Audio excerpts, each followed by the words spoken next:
Nós estaremos iniciando a nossa ministração dessa noite. E o tema da nossa ministração dessa noite é: muros ainda caem. Você que pegou seu boletim, aí no verso tem espaço para você fazer suas anotações, naquilo que você achar interessante, naquilo que de repente Deus te chamar a atenção nessa ministração. Você tem o espaço aí para que você possa fazer as suas anotações. O tema dessa nossa ministração de hoje está no livro de Josué, capítulo 6, versículos de 1 a 5. Josué, capítulo 6, versículos de 1 a 5, e a palavra de Deus nos diz assim: Jericó estava completamente fechada por causa dos israelitas, ninguém saía nem entrava. Então o Senhor disse a Josué: saiba que entreguei nas suas mãos Jericó, seu rei e seus homens de guerra. Marche uma vez ao redor da cidade com todos os homens armados. Faça isso durante 6 dias. 7 sacerdotes levarão cada um uma trombeta de chifre de carneiro à frente da arca. No 7º dia marchem todos 7 vezes ao redor da cidade, e os sacerdotes toquem as trombetas. Quando as trombetas soarem um longo toque, todo o povo dará um forte grito, o muro da cidade cairá, e o povo atacará, cada um do lugar onde estiver. Esse tema, muros ainda caem, ele vem depois de pararmos e olharmos algumas situações que parece que permanecem na vida das pessoas por tempos, por semanas, por meses, por anos. Situações que parece que elas não se resolvem, elas vão acompanhando, elas vão protelando, elas vão caminhando na nossa vida, e parece que são situações insolúveis. Situações que de repente a gente tenta até se acostumar com elas, a gente tenta assimilar, a gente tenta acomodar, mas são situações que nos incomodam. Situações que às vezes nós até já deixamos de orar por elas, já nem às vezes acreditamos nas mudanças. Aqui nós encontramos um texto, e 40 anos antes desse texto, 40 anos antes desse capítulo 6 aqui do livro de Josué, quando nós retornamos lá no livro de Números, lá no capítulo 13, nós encontramos lá Moisés preparando os israelitas para entrar na terra prometida. E aí Deus vem falando com Moisés, dizendo: eu tenho uma terra prometida.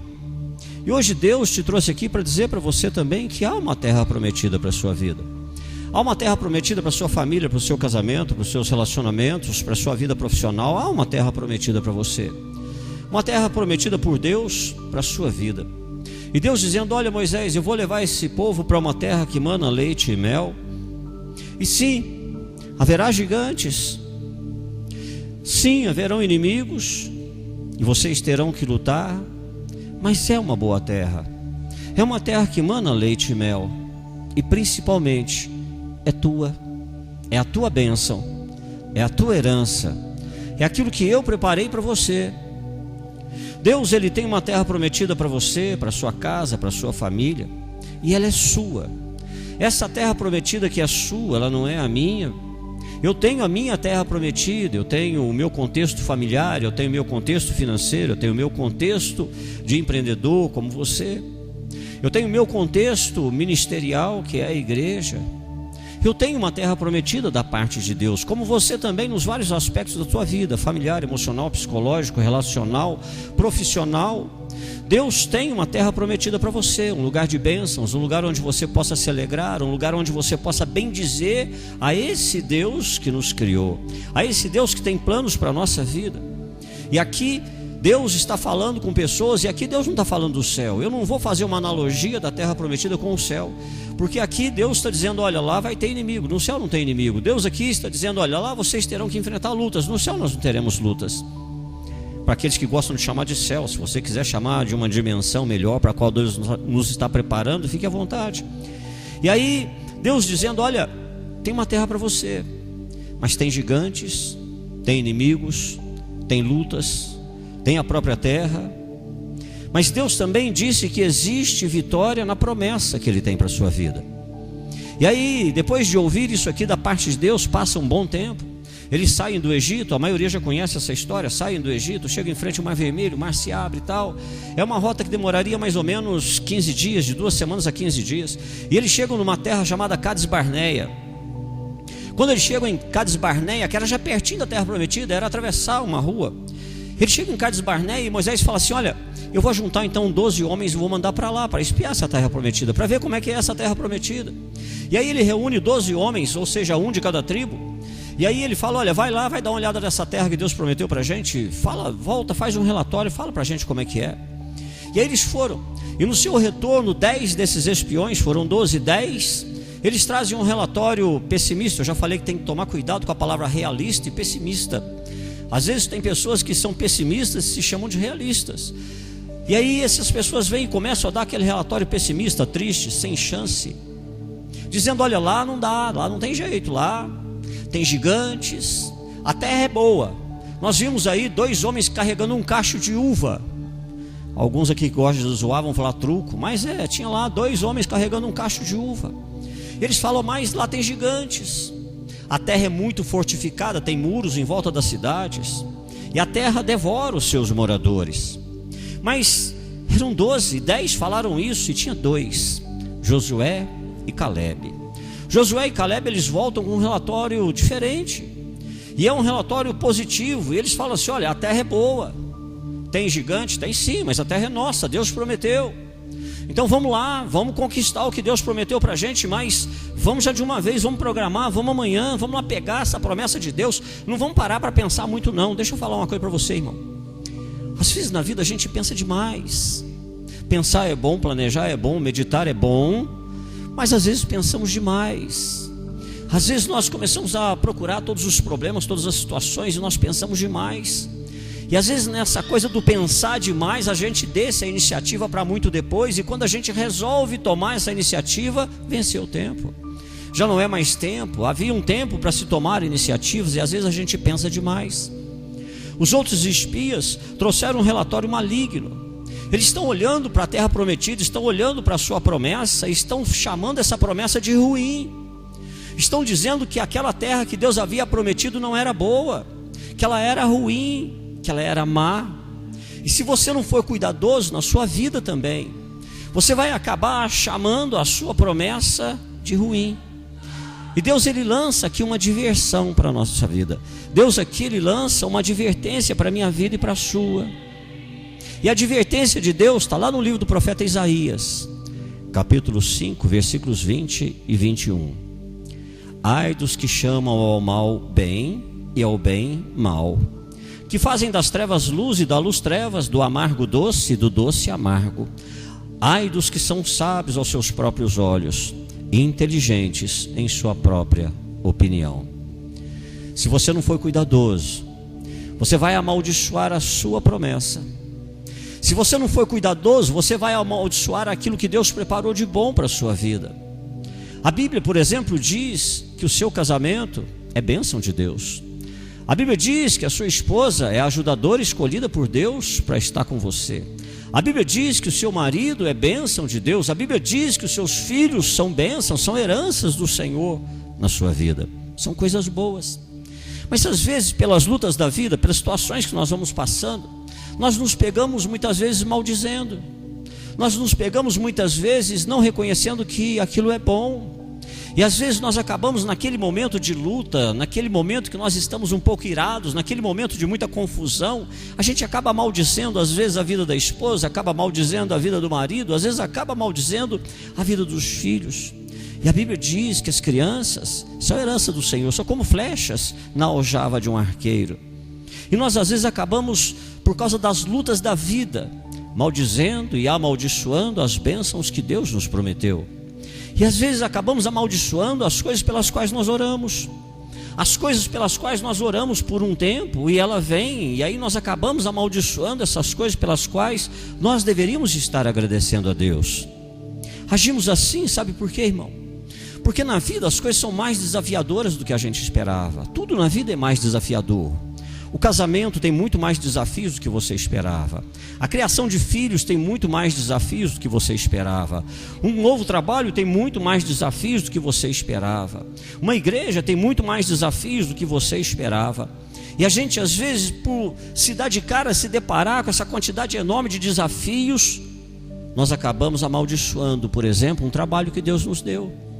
Porque a gente começa bem no trabalho, mas depois começam as lutas, perseguições, fofocas, e começa isso, e começa aquilo, e começa aquilo.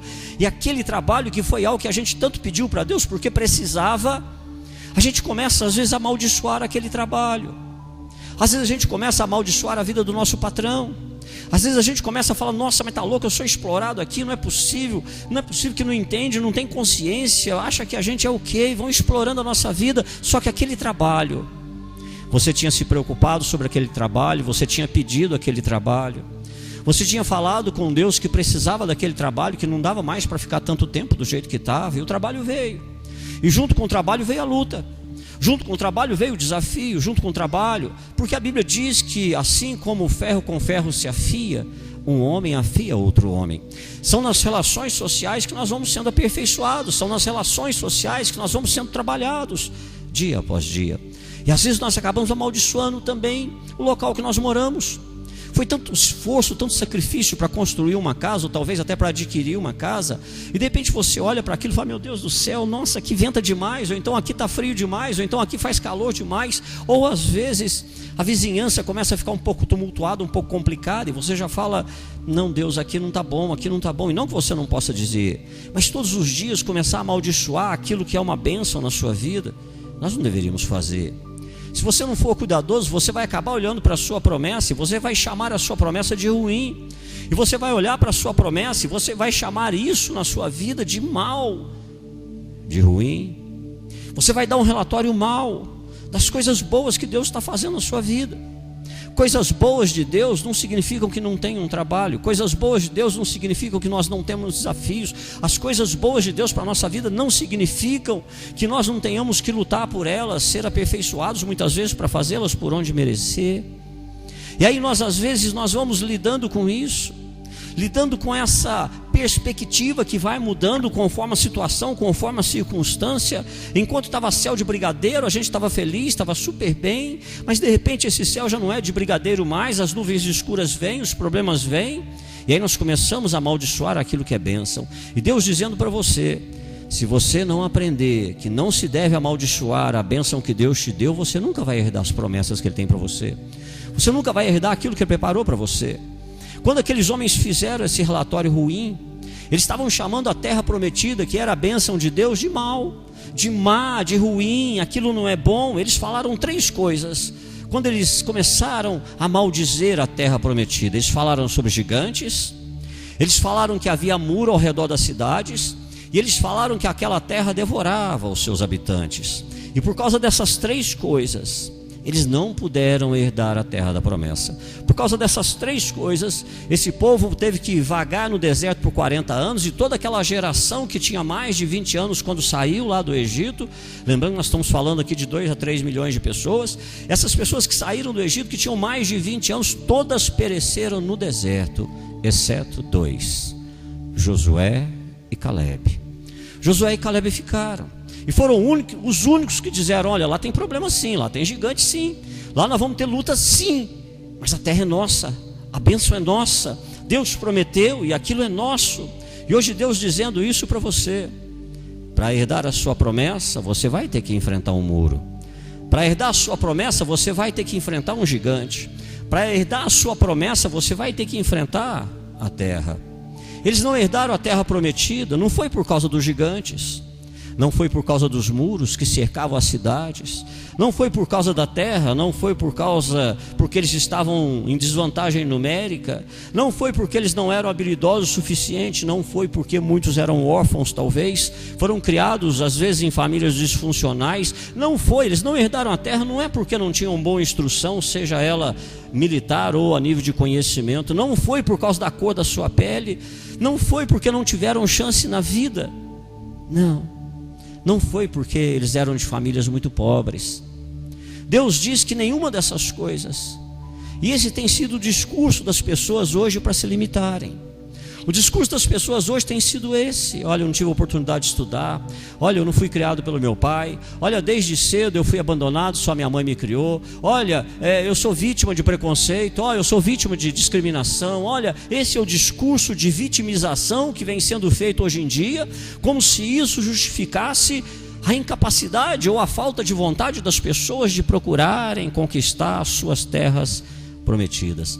E Deus dizendo que nenhuma dessas coisas pode barrar você, que nenhuma dessas coisas pode parar aquilo que Deus tem para você, que nenhuma dessas coisas pode impedir a promessa que Deus preparou para a sua vida, exceto uma, só uma coisa pode impedir tudo isso.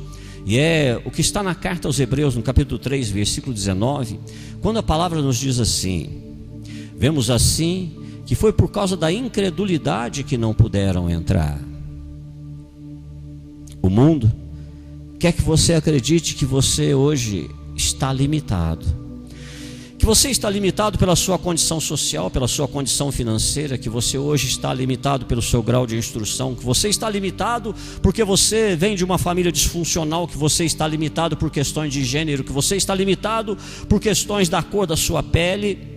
Mas hoje Deus dizendo para você que você não pode se colocar e nem aceitar esse papel de vítima, que você não é vítima. Todas essas coisas que nós acabamos de dizer, o mundo, a sociedade usa para dizer para você que você é vítima, mas Deus te trouxe aqui para dizer para você que você é um conquistador, que você é mais que vencedor, que você vencendo a incredulidade não tem nada que pode parar você.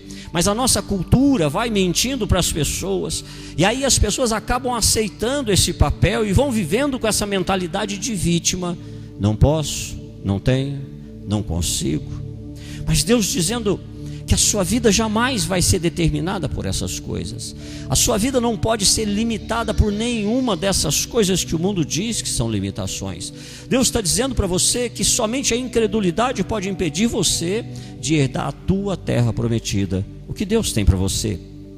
E às vezes na nossa vida, a gente vai descobrindo a diferença entre querer e confiar em Deus. Eu conheço pessoas que querem confiar em Deus, mas não conseguem. Eu conheço pessoas que querem realmente confiar em Deus, mas não conseguem. E Deus dizendo: você não está limitado por nada, você somente está limitado pela tua fé em Deus. É a tua fé em Deus que te limita. É a tua fé em Deus que abre as portas para você. Se você não ouvir a palavra de Deus, você vai ver a tua vida inteira derrotado por um inimigo que você decidiu acreditar nele. E esse inimigo muitas vezes é quem está do teu lado. Esse inimigo muitas vezes é aquele que não conhece os desejos, os anseios do seu coração. Esse inimigo muitas vezes é aquele que não sabe a vontade que você tem de crescer, de vencer, de superar. E aí você decide acreditar nesse inimigo. Você muitas vezes vai sendo derrotado por uma realidade de vida que hoje existe. Mas essa realidade da vida, que talvez seja a dificuldade financeira, talvez seja o aperto, talvez seja o arroxo, talvez seja a tristeza, talvez seja uma grande perda que você tenha enfrentado, essa realidade da vida não é o teu inimigo. O diabo não é o teu inimigo. A vida não é a sua inimiga. O seu maior inimigo nessa vida se chama incredulidade, se chama falta de vontade de confiar em Deus. Hoje nós estamos falando sobre muros. Muros representam coisas de longa data, muros representam situações de longa data que a gente acredita que não pode mais ser removido, que a gente acredita que é melhor acostumar com aquilo do que ficar lutando, que a gente acredita que é melhor aceitar. As pessoas gostam de dizer, né, aceita que dói menos, mas com Deus não é assim, irmão. E aí essas situações que vão nos acompanhando e que vão estando ali na nossa vida por tempos e tempos são os muros. São as coisas que parecem que serão permanentes, que tentam nos convencer de que farão parte das nossas vidas para sempre. Situações às vezes tristes, desagradáveis, frustrações, decepções, tristezas. Dizem que Jericó talvez seja a cidade mais antiga do mundo. Isso significa que talvez Jericó já existia antes da civilização egípcia. Isso significa que talvez Jericó já existisse antes de Israel. Jericó já estava lá antes de Abraão, mas Jericó, mesmo sendo a cidade mais antiga do mundo, jamais esteve lá antes de Deus. Jamais pôde existir antes de Deus. Algumas pessoas aqui hoje nasceram ou estão cercadas por muros e paredes. Talvez no seu histórico familiar. Você olha e talvez pense assim: mas na minha família todo mundo é assim. Na minha família as pessoas são assim. Por exemplo, o temperamento da minha família é assim. O temperamento da minha família é assim. Eu não quero ser explosivo, eu não quero ser sanguíneo. Não, eu até queria ser ponderado. Eu queria, mas eu não consigo. Porque na minha família todo mundo é sanguíneo. Na minha família as pessoas falam, na minha família é assim. E aí a gente se esquece que muitas vezes o seu pai não suportou o gênio da sua mãe. Esse gênio que você vai dizendo que na tua casa, na tua família todo mundo era assim. Muitas vezes o meu pai não suportou o gênio da minha mãe. E hoje você tem o mesmo gênio e não percebe que o seu marido também está entristecido. E não percebe que o seu marido também não está aguentando isso. E não percebe que o seu marido está fazendo de tudo para amar você, mas que está difícil. Ele está fazendo de tudo para segurar a onda, mas está difícil. Porque ele vai olhando isso e fala: meu Deus, mas que temperamento é esse? Que gênio é esse? O que é isso? E esse marido, ele está ficando angustiado, entristecido. Todos nós temos algumas coisas que parecem coisas tão permanentes na nossa vida, né, irmão? Coisas, por exemplo, como personalidade. Nós achamos que personalidade é uma coisa que vem, não vai mudar nunca, e tem que ser assim. E quem estiver comigo tem que acostumar comigo desse jeito. Mas não é bem assim, irmão. Porque muitas vezes as nossas personalidades trazem muita dor para as pessoas que nós amamos. Muitas vezes as nossas personalidades machucam muito as pessoas que nós amamos. E aí é aquele momento da gente parar e falar: meu Deus, esse muro não pode continuar na minha vida. Eu quero uma mudança, eu quero uma transformação, sim. Eu não quero que isso me acompanhe para o resto da vida, sim, não. Situações que já estavam lá, que a gente nem sabe às vezes quando elas começaram. E você às vezes convencido que vai ter que conviver com isso para sempre. Mas hoje Deus está dizendo que muros ainda caem. Hoje Deus está dizendo que fortalezas caem. Hoje Deus está dizendo que não existe nada que possa aprisionar você, que seja eterno ou seja para sempre. Não, caem. Essas paredes que talvez hoje sejam maiores do que você, elas não são maiores do que Deus. Elas não são mais poderosas do que Deus, nem mais firmes, nem mais duras do que Deus. Essas paredes que talvez você nem sabe de onde veio, você não sabe como isso surgiu na sua vida, seja trauma, seja complexo, seja questões familiares. Você olha para a sua vida e fala: meu Deus, não é possível. Seja experiências agradáveis que você teve na sua vida. Hoje Deus dizendo para você que não existe muro que não possa cair, que não existe situação que não possa mudar. Lá no Evangelho de Marcos, capítulo 13, e aí você não precisa procurar não. Os discípulos estavam andando lá na cidade de Jerusalém junto com Jesus. E quando eles estavam andando, eles olharam para o templo e começaram a falar assim: nossa, que construção maravilhosa. Outros falando: que pedras maravilhosas. E Jesus olhou para tudo aquilo e falou: olha, esse templo que vocês estão vendo aí, eu vou derrubar esse templo. Ele vai cair. Esse templo já não vai existir mais. E hoje Deus está dizendo a mesma coisa para você. Que existem situações na sua vida que você acha que são permanentes, que não vão mudar nunca mais. E Deus dizendo para você hoje que vai cair. Que se você crer, você verá a glória de Deus na sua vida. Você vai ver Deus fazendo maravilhas, fazendo obras na sua vida, transformações na sua vida, de situações que você crê que não tem mais conserto, situações que às vezes você nem ora mais por elas. Você está tão intimidado por certas coisas na sua vida, tão impressionado, mas Deus dizendo que se você crer, você verá a glória dele. Que existem coisas na sua vida que podem mudar sim, e que podem ser transformadas sim. Os muros de Jericó, eles tinham mais ou menos 10 metros de altura por 4 de largura.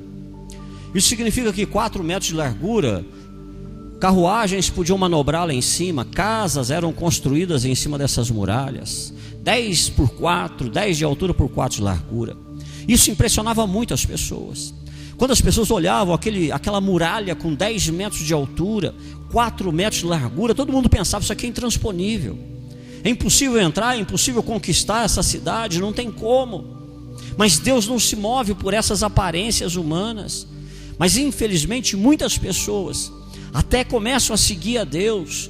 E eu fico preocupado porque talvez um dia muitas pessoas cheguem no céu e vão olhar para trás para suas vidas e vão pensar assim: eu poderia ter desfrutado disso, dessa promessa de Deus. Eu poderia ter vivido um pouco melhor, eu poderia ter conquistado, eu poderia sim. Havia algo demais, havia algo que Deus já havia preparado na minha vida, eu me contentei com tão pouco. eu me contentei às vezes com tão pouquinho. Por favor, eu não estou falando de ganância, ambição, não. Eu estou falando de coisas que Deus pediu para você buscar, que são coisas melhores nas suas vidas. Melhores relacionamentos, melhor família, mudanças de caráter, personalidade. Tudo isso que Deus tem para a sua vida. E às vezes a gente vai olhar para trás e vai falar: eu não acreditei no poder de Deus. Eu não acreditei que Deus poderia mudar um coração. Eu não acreditei que Deus poderia libertar uma pessoa de um vício. Eu não acreditei que Deus poderia mudar essa situação. Deus não quer que você experimente só o que a vida tem de ruim, irmão. Algumas pessoas têm essa mania de falar: o inferno é aqui na terra mesmo, o inferno não existe. E as pessoas acham que essa vida, na verdade, é o desfrutar das coisas ruins, é o experimentar as coisas ruins. Deus, Ele quer que você creia que todos os muros, todas as limitações, elas podem ruir, elas podem cair. E a primeira coisa que você precisa entender, que a obediência traz liberdade. É muito bom, irmão, saber que não importa o que você faça, não importa o que você esteja fazendo ou o que você fez, Deus te ama. É muito legal essa mensagem que as igrejas pregam. Eu também acredito nisso. Deus te ama de uma forma incondicional. Deus ama você, independente do que você esteja fazendo na sua vida, Ele ama você. Mas a Bíblia nos mostra que os muros não caem, não é por causa do amor de Deus. A Bíblia nos mostra que os muros não caem, não é porque Deus nos ama. Você vai andar no que Deus tem para você somente porque Ele te ama? Não. Você anda no que Deus tem para você porque você obedece. Não confunda o amor de Deus com as promessas que Ele tem para você. Ele te ama. Ele te ama de uma maneira incondicional. Você não pode fazer nada para te amar mais. E não tem nada que você possa fazer também que Ele vai te amar menos. Mas quanto às promessas e às bênçãos, Ele diz que existe um caminho a seguir. Existem comportamentos a se adotar. Existem coisas a se fazer. E aí a Bíblia diz que o resultado da obediência é a bênção. Você talvez esteja se perguntando: por quê? Mas por que eu? Está louco? Mas todo dia parece que o diabo está dando um chute no meu traseiro. O que está acontecendo? As pessoas às vezes se perguntam: Deus me ama tanto. Lá em Romanos capítulo 8, Paulo ele diz assim, que nada vai poder separar você do amor de Deus em Cristo Jesus. Mas quando Deus fala sobre herdar as promessas, não é o amor que brilha, mas é a fé e a obediência. Porque a Bíblia diz que é melhor obedecer do que sacrificar. Eu sei e conheço muitas pessoas dentro das igrejas que não estão experimentando o melhor de Deus porque só receberam parte da mensagem. A parte da mensagem é: Jesus te ama. E eu também creio nisso. Mas esse mesmo Jesus que te ama também diz que a bênção precisa de um caminho para que seja alcançada. Que existe um caminho, existe um padrão de comportamento que Ele quer para a sua vida. É a fé e a obediência que faz com que as promessas de Deus se cumpram na sua vida, e não o amor. Se você realmente quer ver a libertação na sua vida, a restauração acontecer, se você quer ver paredes caindo, muros caindo, isso não vai acontecer porque você diz: olha, Deus me ama, eu tenho certeza que Deus me ama. Não. Nós lemos no texto de abertura da administração as ordens exclusivas que Deus deu para Josué. Deus falou a Josué: faz assim, ajunta o povo todo durante 6 dias, você vai andar em volta desses muros, todo mundo quietinho, nem um pio, ninguém fala nada, só anda. No 7º dia, pega os sacerdotes, dá a trombeta para eles, e a hora que os sacerdotes tocarem a trombeta no 7º dia, o povo começa a gritar, e aí o muro vai cair. Deus foi muito claro nas ordens que Ele deu. Eram ordens que tinham que ser cumpridas pelo povo. Deixa eu falar uma coisa para você. Você já parou para pensar a diferença de você chamar Deus de Deus e Deus de Senhor? Você talvez chame Deus de Deus, legal, é o excelso, supremo. Mas quando você chama Ele de Senhor, você está dizendo: existe alguém que manda na minha vida. Existe alguém a quem eu devo obediência. Existe alguém a quem eu devo submissão. Por isso que o mundo muitas vezes gosta de chamar Deus de Deus. Mas as pessoas têm muita dificuldade para chamar Deus de Senhor das suas vidas. Quando Deus fala, não é uma sugestão. Quando Deus fala, Ele está dizendo para você o que fazer. E Ele sabe que depois dessa obediência, do outro lado dessa obediência, existe algo bom. Toda vez que Ele te pede para fazer algo, ou deixar de fazer algo, ou mudar em alguma coisa, Ele sabe que lá no final tem uma resposta boa para você, tem algo bom para você. Quando Deus fala, Ele está ensinando, está instruindo. Quando Deus fala, Ele está comandando você em direção a um prêmio que está lá no final dessa obediência. No Evangelho de Mateus, capítulo 4, versículo 4, na parte B, a palavra de Deus diz assim: nem só de pão viverá o homem, mas de toda palavra que procede da boca de Deus.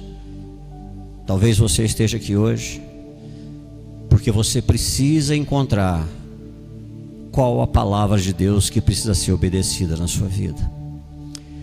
Existem áreas na minha vida que têm que ser trabalhadas, que talvez sejam diferentes das áreas da sua vida.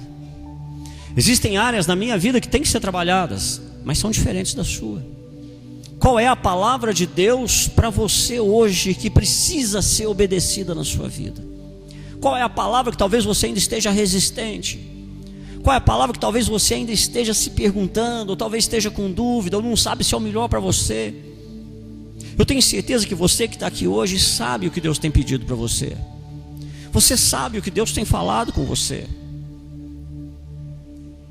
O texto de Josué nos diz que as muralhas caíram quando eles gritaram. Assim que eles gritaram, as muralhas caem. Mas o mais incrível é que do mesmo jeito que aquele fruto lá do Éden, que não era uma maçã, a tradição diz que era uma maçã, mas não era, era um fruto. Não foi aquele fruto que fez com que o pecado entrasse no mundo. Foi uma coisa chamada desobediência. Podia ter sido um copo d'água, podia ter sido qualquer outra coisa que Deus falasse: não mexe. Aqui também não foram os gritos que derrubaram aqueles muros, foi a obediência. Gritar era um ato de obedecer. Gritar era um ato de obedecer. Foi a obediência. E infelizmente muitos líderes religiosos, espirituais, líderes de igreja, respeito, mas me desculpem, acabam ensinando as pessoas que basta repetir as coisas que outros fizeram.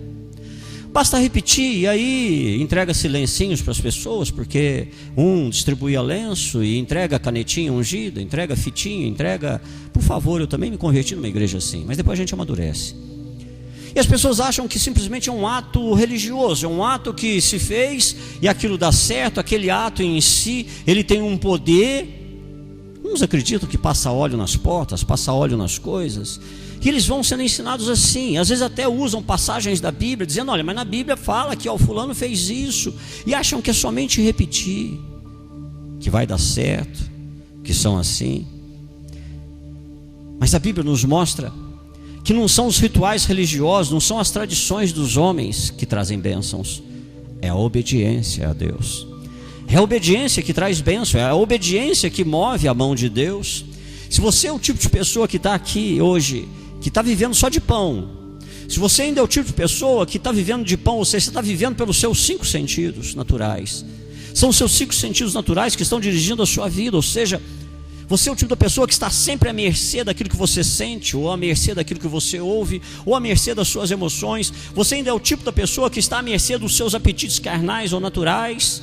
Você sempre está à mercê do momento, da circunstância. O momento dita você, a circunstância dita você. À mercê muitas vezes, olha, e como tem pessoas aqui que são impactadas por notícias, como tem pessoas aqui que são impactadas por disse-me-disse. Está indo tudo bem, quando vê, chega lá um abençoado que começa a fazer fofoquinha e pronto, aquilo acaba com o teu dia, aquilo te tira o sossego, e aquilo começa a mexer com você. Se você é esse tipo de pessoa que é movido somente pelos seus 5 sentidos, você vai descobrir que você é cheio de altos e baixos, e você está muito bem, e de repente você despenca e já começa a sentir fraco sozinho, contra tudo e contra todos.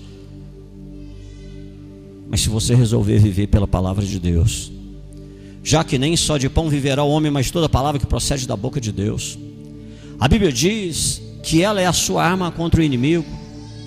Deus não mandou Josué olhar para os muros de Jericó. Deus, quando começa a passagem que nós abrimos aqui, Deus já fala assim: eu te dei essa cidade. Ele olhou para aquela cidade, aqueles muros, ele não sabia o que tinha lá dentro, como era a cidade lá de dentro, e Deus falando assim: olha, o que está aí dentro é teu.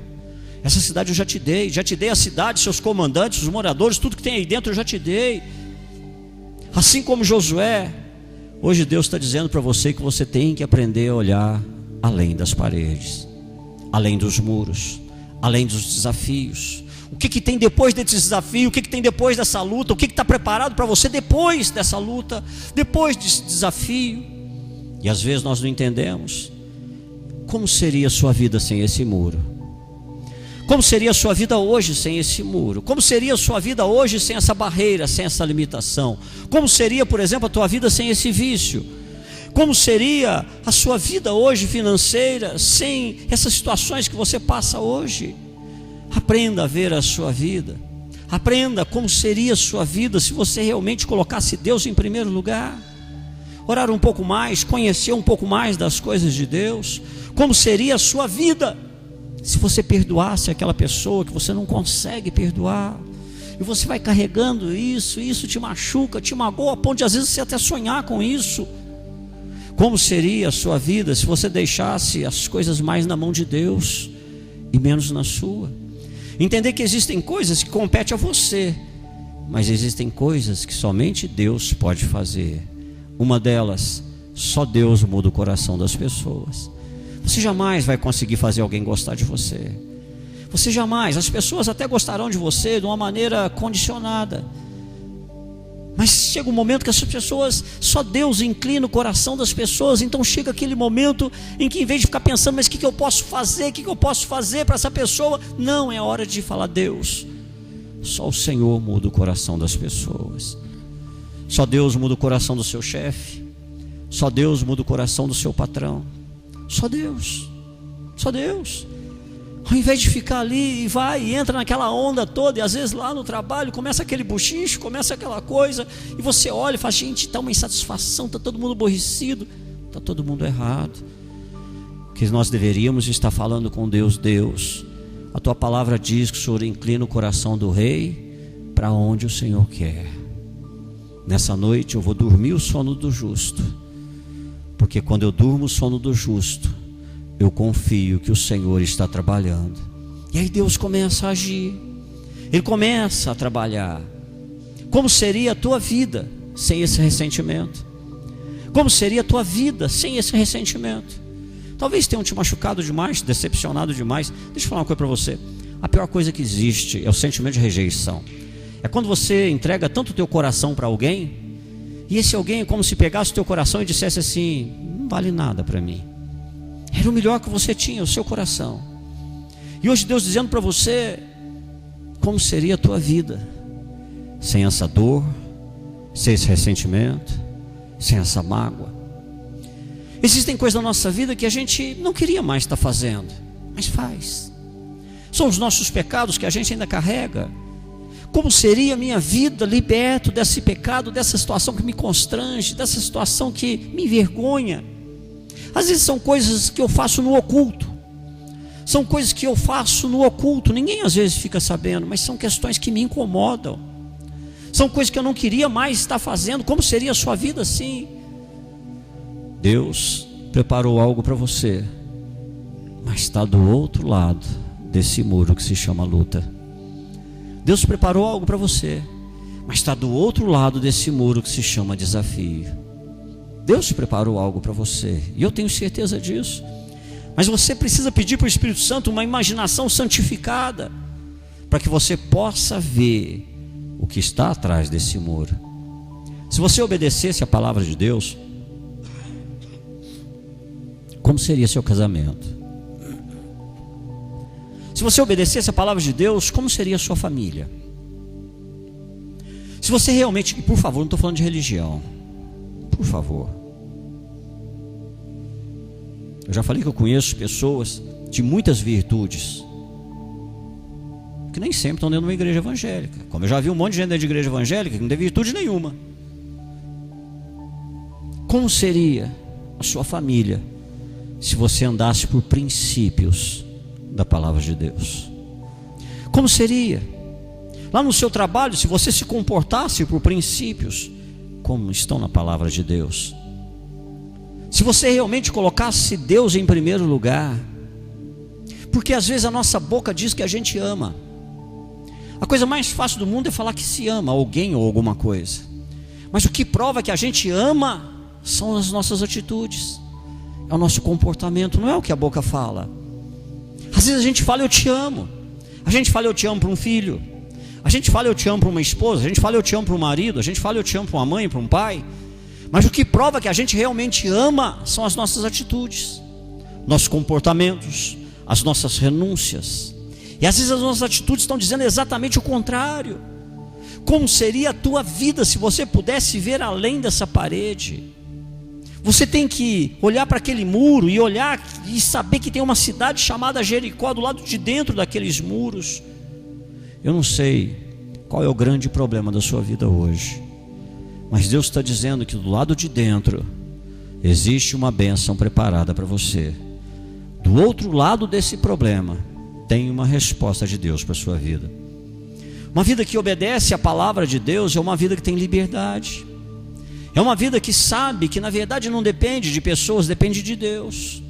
Depende de Deus que abre portas, depende de Deus que fecha portas, depende de Deus que inclina corações, depende de Deus que modifica as pessoas, que muda as pessoas. Isso nos dá liberdade para não ficarmos presos a ninguém, não ficarmos com o rabo preso a ninguém. Por isso que a Bíblia diz: a ninguém devais coisa alguma, a não ser o amor. Nada além disso. O que Deus está te pedindo para fazer que você ainda não começou? O que Deus está pedindo para você fazer que você ainda não começou? Às vezes eu converso com pessoas que dizem assim: mas está difícil. Mas ninguém disse que seria fácil. Às vezes eu converso com pessoas que dizem: pastor, mas eu não consigo. Mas ninguém disse que na sua força natural você conseguiria. É preciso que você chegue ao ponto de impossibilidade. É preciso que você chegue naquele ponto onde você encontra a sua absoluta fraqueza, para você poder dizer: eu preciso de um ajudador. Para aquele momento que você tem que se humilhar e dizer: Deus, sozinho eu não consigo. E aí você seja quebrantado na sua soberba, na sua arrogância. Você realmente está vivendo a sua vida, o seu casamento, a educação e o amor pelos seus filhos do jeito que Deus está te pedindo? Você está fazendo isso? A segunda coisa que nós vemos aqui nessa passagem da palavra de Deus é porque você conhece Deus e o caráter de Deus, que você pode ter certeza que o que tem do outro lado do muro é uma resposta boa de Deus para a sua vida. Deus disse a Josué para obedecer aquela palavra por 6 dias. E agora eu gostaria muito de falar uma coisa para você, irmão.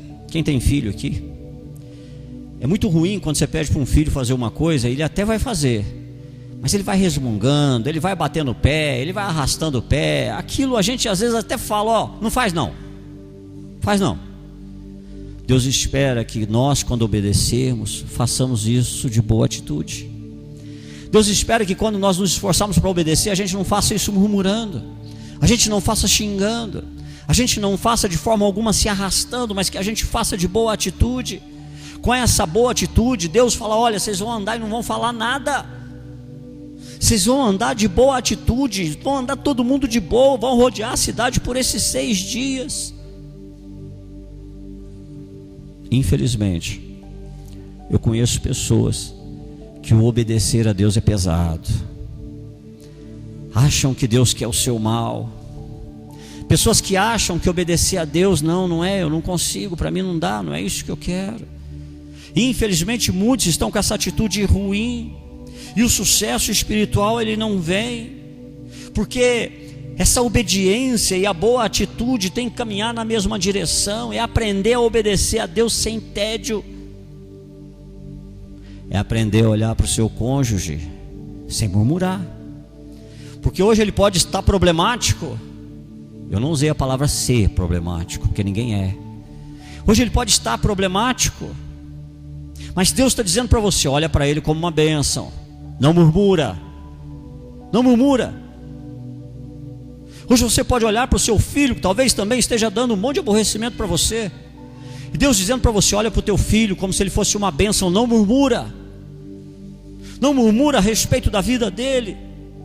Hoje Deus está dizendo para você: quando você sair para trabalhar, você vai chegar lá, não murmura, não murmura.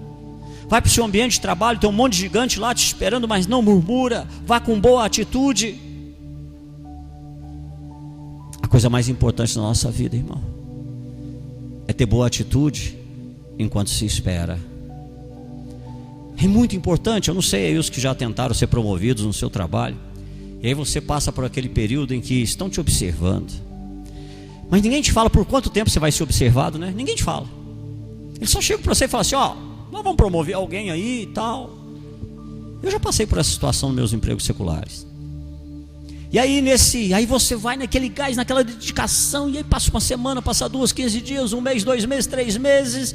Aí você já começa a falar: Deus, mas não é possível, não. Aí já estão explorando demais na conta. Não, eu tenho certeza que não vão promover ninguém, isso não vai sair. Boa atitude enquanto se espera. Boa atitude enquanto se espera. Boa atitude enquanto você está orando pelos seus filhos. Boa atitude enquanto você está orando pela sua esposa. Boa atitude quando você está orando pelos seus pais. Boa atitude quando você está orando pelo seu patrão. Porque hoje Deus está dizendo para você: por que você está reclamando se Deus disse para não reclamar? Hoje também Deus está dizendo para você que às vezes o silêncio é mais sábio que as muitas palavras que saem da nossa boca naquele momento. Por que você está falando na hora que não é para falar? Hoje Deus também está dizendo: por que você grita quando não é para gritar? Por que você altera a tua voz e não é para fazer isso? Não basta só obedecer. Nós temos que aprender a fazer isso com uma boa atitude. A espera não é um tempo perdido. A vida que Deus tem para você exige fé e experiência, sim. O casamento que Deus tem para você exige fé e paciência. O empreendimento que Deus tem para você exige fé e paciência. A vida financeira que Deus tem para você exige fé e paciência. Você só é da promessa de Deus através da fé e da paciência. Olha um texto que está em Hebreus capítulo 6, versículo 12. De modo que vocês não se tornem negligentes, mas imitem aqueles que por meio da fé e da paciência recebem a herança prometida. Fé e paciência. Eu conheço gente que tem muita fé, nenhuma paciência. E hoje Deus te trouxe aqui para falar com você. Espera, mas espera com boa atitude. Tenha paciência, mas na paciência não reclame, porque Ele tem boas coisas depois dessa luta que você está passando agora. E a terceira e última coisa para a gente terminar e já ir para a oração: aprenda a usar o muro que está na tua vida hoje.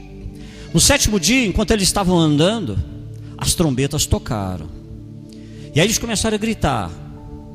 Quando você vai no versículo 20, Josué capítulo 6, versículo 20, está escrito assim: quando soaram as trombetas, o povo gritou ao som das trombetas, e do forte grito o muro caiu. Cada um atacou do lugar onde estava, e tomaram a cidade. Irmão, imagina um muro com 10 metros de altura. Todo mundo aqui deve pensar assim: o muro caiu assim, ó. Um muro com 10 metros de altura ia ser uma correria danada, porque ia macetar um monte de gente que estivesse embaixo, irmão. Os arqueólogos já descobriram que esse muro, na verdade, ele desceu, ele implodiu. Ele desceu reto. Isso significa que esse muro, quando ele desce, ele faz uma ponte. Esse muro, quando ele desce, eles sobem através daquele muro, eles entram na cidade. E hoje, aquilo que estava mantendo as pessoas do lado de fora separados da bênção, agora se torna uma ponte para trazer a vitória para a vida deles. O muro se tornou uma estrada, a montanha se tornou uma rampa de acesso. É isso que Deus faz. Deus não perde batalha, Deus não desperdiça batalha. E hoje Deus está dizendo para você que a mesma coisa que você está enfrentando hoje, as lutas que você está enfrentando hoje, são as lutas que vão determinar a grande história da sua vida. Que todos os desafios que você está enfrentando hoje, a mesma coisa que você está lidando hoje, vai se tornar o seu testemunho de vitória. A mesma luta que veio para te trazer a derrota é a mesma luta que Deus vai usar para te fazer mais que vencedor. Se você obedecer a Deus, esperar com uma boa atitude, a mesma coisa que foi enviada para te destruir, Deus vai usar para te levantar. A mesma coisa que foi enviada para apagar e arrasar você, Deus vai usar para te colocar firmado numa rocha. José nos ensina muito isso. Aqui quase todo mundo conhece a história de José. traído, ciúme dos irmãos, vendido como escravo, vai para o Egito, lá Potifar começa a ficar com ciúme, acusa ele é acusado pela esposa de uma coisa que não fez, ele vai preso, e aí nessa história toda, olha uma coisa que José um dia diz, está em Gênesis capítulo 50, versículo 20: vocês planejaram mal contra mim, mas Deus o tornou em bem, para que hoje fosse preservada a vida de muitos. O que Deus está te dizendo para fazer? Para alguns, talvez Deus esteja dizendo para perdoar. Para outros aqui, Deus está dizendo para você ser mais generoso, teu coração um pouco mais aberto. Para outros aqui, talvez Deus esteja dizendo: sirva um pouco mais, se dê um pouco mais. Para outros, talvez Deus esteja dizendo: é tempo de se arrepender. Para outros, Deus talvez esteja dizendo: é tempo de se desculpar, de procurar alguém e pedir desculpas. Para outros, Deus está dizendo: é tempo de se acalmar. Você está muito agitado, muito nervoso. Para outros, talvez Deus esteja dizendo: é tempo de tratar um pouco melhor quem está pertinho de você. Talvez seja um pai, uma mãe, um filho, não sei. Para outros, talvez essa noite Deus esteja dizendo: é tempo de dar um pouquinho mais de atenção para um filho, para uma esposa, para um marido. Às vezes a gente mora debaixo do mesmo teto, mas não dá atenção. Para terminar, para orar, seja o que for que o Espírito Santo esteja te pedindo, por mais difícil que seja, Ele também está dizendo que depois dessa obediência tem uma bênção te esperando. Vamos colocar de pé, nós vamos orar.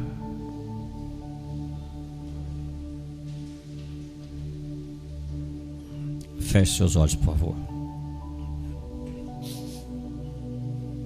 Senhor, meu Deus e meu Pai, como é difícil, meu Deus, acreditar que muros ainda caem. Porque existem situações na nossa vida, Deus, que nós vamos carregando, tentando assimilar, tentando acostumar com elas, mas não conseguimos. Existem situações que tiram a nossa paz, tiram o nosso sossego. Existem situações que nós olhamos e são situações que nos mostram que a nossa vida não está da forma que nós queríamos. São situações que nós olhamos e essas situações nos mostram que as nossas famílias não estão do jeito que a gente queria, que os nossos casamentos ainda precisam caminhar muito. E nesse culto, nessa palavra, o Senhor vem para nos dizer e afirmar que muros ainda caem. Deus, e às vezes a nossa maior dificuldade começa pela obediência. Como é difícil te obedecer, Senhor. Porque quando resolvemos colocar a nossa vida no teu caminho, quando resolvemos que é hora de te obedecer, a impressão que temos é que tudo piora. A impressão que temos, meu Deus, é que as pessoas estão se aproveitando de nós. A impressão que temos, meu Deus, é que todo o inferno se levantou contra nós. A impressão que temos é que era para ter momentos de bonança, mas na verdade as tempestades se levantaram. Senhor, como é difícil, no tempo da espera, continuar tendo boas atitudes. Porque o tempo é cruel e a ansiedade talvez seja o grande mal da nossa vida. Nós até podemos esperar, mas não por muito tempo. Nós temos um relógio no nosso pulso, onde nós determinamos qual será o tempo da nossa espera. E essa espera, conforme vai se prolongando, Deus, nós vamos ficando ansiosos. E hoje existem situações que têm nos deixado ansiosos, que nós temos perguntado: até quando? Até quando vai ser assim? Até quando a minha vida será assim? Até quando essa doença vai me incomodar? Até quando esse problema vai estar comigo? Até quando essa inimizade vai reinar? Até quando meu casamento será assim? Até quando eu vou ter que suportar essas coisas no meu trabalho? E hoje, o Senhor me dizendo para ter boas atitudes. Como é difícil ser bom quando todo mundo é mau. Como é difícil ser bom quando todo mundo me persegue. Como é difícil, meu Deus, amar quando parece que todo mundo me odeia. Como é difícil, Senhor, torcer pela bênção e pelo sucesso de alguém quando parece que tantas pessoas estão torcendo pela minha derrota e pelo meu fracasso. Como é difícil, Senhor. Mas nessa noite eu recebo essa palavra para a minha vida, e eu começo, meu Deus, agora a tomar uma atitude muito séria na minha vida. Eu preciso fazer algo que eu sei que vai resultar na tua mão sobre mim. Eu quero começar a obedecer e quero começar a mudar algumas coisas. E uma das coisas que eu te peço nessa noite, me ajuda a te obedecer, Senhor, porque no meu natural eu não consigo. Me ajuda a te obedecer, porque no meu natural o meu temperamento não deixa. Me ajuda a te obedecer, porque no meu natural os meus desejos não deixam. Que a partir de hoje eu tome uma grande decisão na minha vida, porque pela fé eu creio que todas as coisas são possíveis para aquele que crê. E eu creio que a bênção virá sobre a minha vida, sobre a minha casa, sobre a minha família, sobre os meus filhos. Eu creio, meu Deus, que o Senhor sempre estará guardando o meu sentar e o meu levantar. Eu creio que o Senhor sempre estará enviando os seus anjos adiante de mim, para onde quer que eu for. E se hoje essa luta estiver pesada, e se hoje ainda há um muro na minha vida, eu creio que do outro lado dessa luta há uma bênção maravilhosa preparada para mim. Então renova a minha fé, renova as minhas forças, me ajuda a te obedecer, mas também me dá um coração alegre, Senhor, contrito e quebrantado, porque eu dependo somente do Senhor, Criador dos céus e da terra. Obrigado por essa palavra, meu Deus. Te agradeço em nome de Jesus.